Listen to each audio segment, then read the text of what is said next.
Okay guys, so let's talk about Fortis. A lot of people have been waiting for this property. Pero pag launch nila ng property, no, they were not expecting the price of the property was so high that it could level with the other developer for a DMCI property. My score, I guess, would be out of 10. Even though it's in Makati, it's a very strategic location. I think this is more for optimal choice for end users.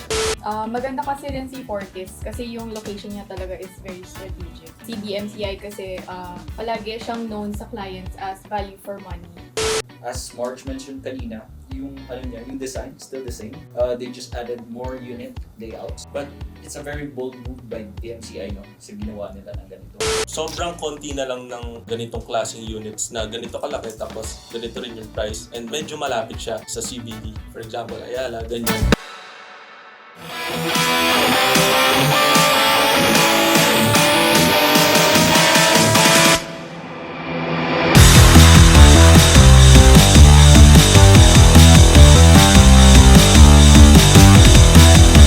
Hello Real Pros! Welcome back to my YouTube channel, and for today we're back to doing property analysis, and this is one of your requests. We'll do one of the most awaited properties to be launched in, I think ever since 2015 we've been waiting for this property to launch. So it's none other than Fortis Residences by DMCI. So if you're interested with our review regarding Fortis Residences by DMCI, please keep on watching this vlog.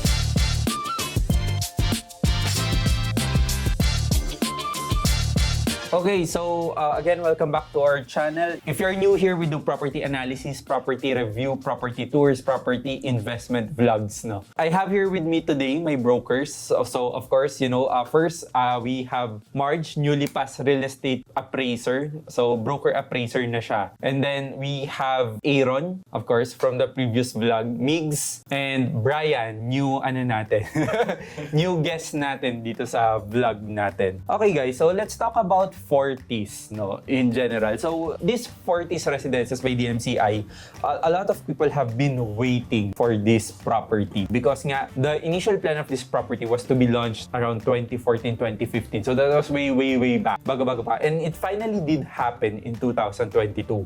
Pero pag launch nila ng property, they were not expecting the price of the property was so high that it could level with the other developer for a DMCI property. So according to this research, sabi nga, Fortis Residences is positioned to be an upscale luxury with a starting price of 17 million pesos. Now, I'd like to hear your opinion. For a DMCI property, are they able to penetrate a market by selling 17 million pesos property, knowing that DMCI had always catered to the mid-end buyer? I mean, I have nothing against DMCI. I love DMCI. I love investing with DMCI properties. Kaya lang, they're trying now to compete with the likes of Alveo, Ayala Land Premier, Mega World. So, baka mahirapan si DMCI i-position tong with regards to Fortis Residences. Brian, do you have any opinion on this? Actually, with regards to the price, this is actually a bold move by DMCI. Since we know that DMCI usually caters to the mid-end market talaga. And with this kind of price and the location as well, parang medyo ako sir, on the downside of this. Okay, let's talk about location since nandun ka na. When we say Makati kasi people would think like the Ayala Avenue Makati, the stretch of Ayala Avenue. Especially for OFWs, they're not really quite familiar on how, if you've been away from the Philippines for quite some time, minsan hindi mo na rin talaga alam na nag-extend si Makati, no? So, Makati is always doing the urban form or urban technique called extension, wherein dati yung central ng Makati is Ayala lang. And then, nag-connect na sila Daray, sila SMDC, nasama na yung Malugay, and then now, Chino Roces and Pasong Tamo is another part of Makati. So, let's talk about the Chino Roces and Pasong Tamo in general. What are the downside of putting an upscale property in this area? Like yung sinasabi mo, Brian. One concern there is the flood. Flood-prone area talaga siya. And then, I've been to the location of the Fortis Residences, and then I've been checking out the yung traffic flow doon.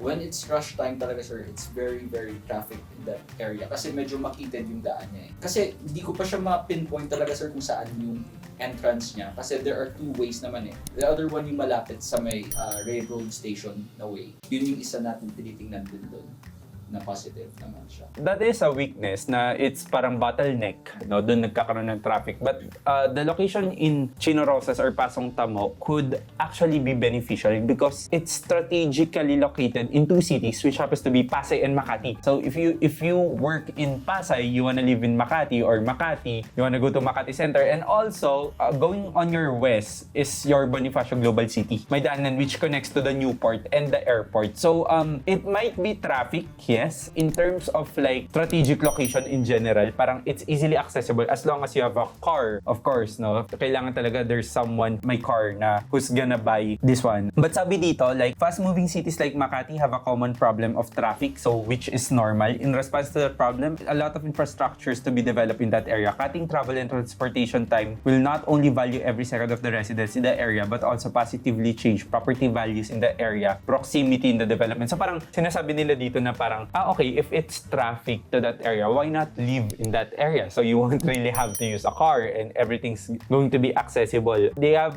the same area din sila ng mga embassies. So medyo marami na rin naman talaga office spaces sa area. Marge, what do you think about Fortis in general?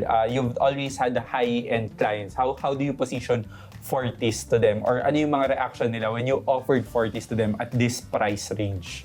I can say na I'm dealing with mid-end and high-end DMCI. So, iba yung clientele ni Fortis versus dun sa mga regular DMCI projects. So, si Fortis is more like Oak Harbor. That's the type of clientele that they have. Also kasi yung cuts niya is bigger than average DMCI. So, the client is someone who wants more space and wants a more strategic location. Okay, so like who are the clients for Fortis? Same as the clients of Alveo and possibly Federal Land. So the question is, are we able to get like the clients of Alveo and Federal Land for them to be able to buy a DMCI property? Yes. Maganda kasi rin si Fortis kasi yung location niya talaga is very strategic. Si DMCI kasi palagi siyang known sa clients as value for money. So, the per square meter of Fortis is very less expensive than the other developers. Compared to the neighboring developers within the area. Let's say like for example, Mint Residences, it looks cheaper pero if you compute it per square meter, it's actually mas mahal din talaga siya. Kasi mas maliit lang yung cut niya. That's why it looks more affordable. Yeah, copy. I get your point. Okay, but let's talk about the very proud Lumivent technology by DMCI. So ito yung Lumivent. So Migs, what is a Lumivent technology? Lumivent technology promotes open spaces in the building which could be prone to physical deterioration. So, ang maganda kasi sa Lumivent is merong airflow within the hallways ng several floors ni DMCI. Okay, so meron siyang advantages at saka disadvantages. Sabi mga advantages would be airflow, plus meron siyang mga sky gardens, which is typical. Yes. Disadvantages would be deterioration kasi naka-open, naka-expose siya sa humidity, naka-expose siya sa rain. Minsan nga basa sa corridor kung malakas talaga yung direction ng ulan. Hindi naman siya masyadong inconvenience My only question here is, if you're doing an upscale property, bakit pareho pa rin yung design mo? You know what I mean? Like, DMCI should have changed their design probably into a full glass building or talagang enclosed na naka-aircon yung hallway. I don't know. Something like that. So parang you just position it as a high-end pero medyo the same pa rin yung design niya dun sa middle-end property ba. So what is Fortis uniquely offering, no? Aside from its design. So I know they have a sky pool, they have bigger cuts, pero I want our viewers to understand din kung saan nanggagaling si Fortis in positioning it this way. Marge. For me, yung Fortis, sayang lang kasi hindi nila in-elevate palalo yung design para maging mas luxurious siya. Kasi kamukha lang niya lahat ng ibang DMCI na projects actually, yung regular DMCI. So open lobbies, Lumivent I think pagka-upscale kasi alam mo na dapat air-conditioned yung lobby, etc. No? Then again, they're really giving something unique here. Let's say sa Chino Rosas, sila lang yung merong ganito kalaking cuts, sila lang yung merong ganito kalaking space. So I think that's the time that they are really able to position it this one. And again, if you look at it per square meter, it's really not that expensive. It's just that malaki yung cuts nila. Plus, I think they have office spaces din dun dun Is sa sa building. kabilang. Sa kabilang building, which is parang a first for a DMCI property. In terms naman of their payment terms, meron kasing spot di ba? At saka meron down payment. So parang it's 5% spot and 25% down payment spread to around 60 months. So parang hindi rin talaga siya, mahirap mag-leverage using this property. So if you wanna buy this property, kailangan talaga liquid cash. I really think na it's really more of an end user. I think someone who wants to live na merong space, someone who wants to live in a high-end property, ito talaga yung market niya. Pero it's important to really have cash, no, when investing in this property. But then again, for sure, pag gawa na to, like any DMCI, a lot of DMCI are saleable pag gawa na sila. Medyo madali ang resale sa DMCI compared to other properties because again, people would need properties for end use as long as hindi speculative yung pricing niya. Having said all of this, it's now time to rate Fortis as an investment. Again, disclaimer lang po, we are not rating the property itself or the concept, but we are rating the property as an investment in general. So from a scale of 1 to 10, you give your score and the why. Airon. My score, I guess, would be 7 out of 10.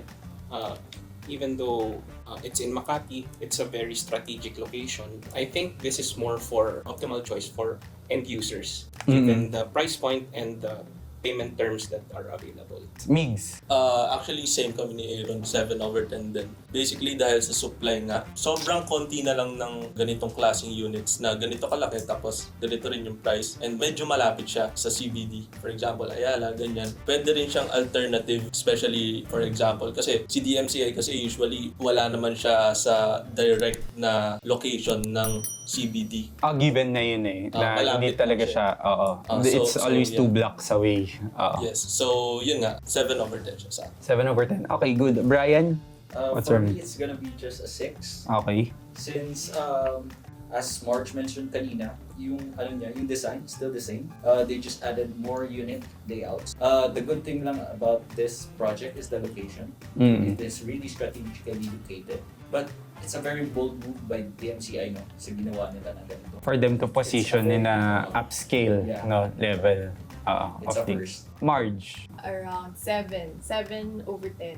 Actually, yung sinabi nila kanina na usually 2 blocks away yung mga malls and everything. Dito kasi sa Chino Roses, maraming commercial area. And then sa tapat niya may Wilcon.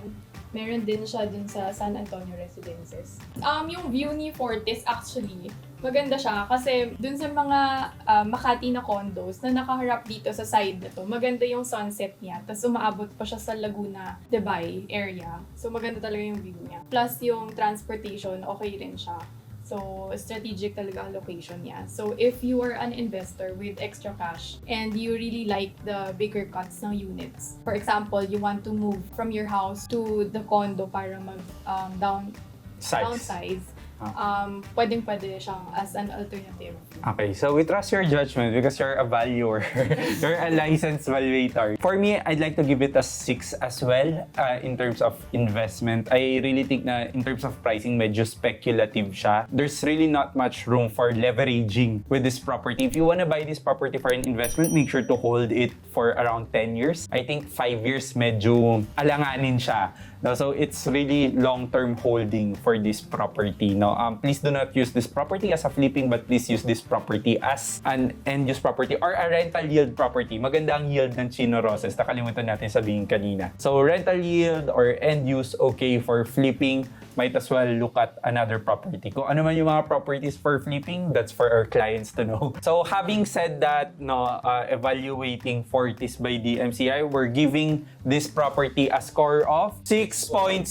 So 6.6 ang rating for Fortis by DMCI. Okay, so whether you agree or not with our opinions, please comment it down below. Let us know kung anong mga reaction nyo with regards to this property analysis or property review. Again, we have 17 pages of report here which is accessible to our clients. This is not very detailed due to the limited time we have on YouTube No? And of course, we don't really give all the information out, but we try to be transparent as possible. So if you have any property requests, please comment it down below. Please let us know kung ano yung gusto nyong i-review namin next. So thank you for watching. If you have not subscribed yet, please click the subscribe button so I can continue creating contents for you. Again, this is Richard C. together with my brokers. This is Real Pro TV, and I'll see you next time.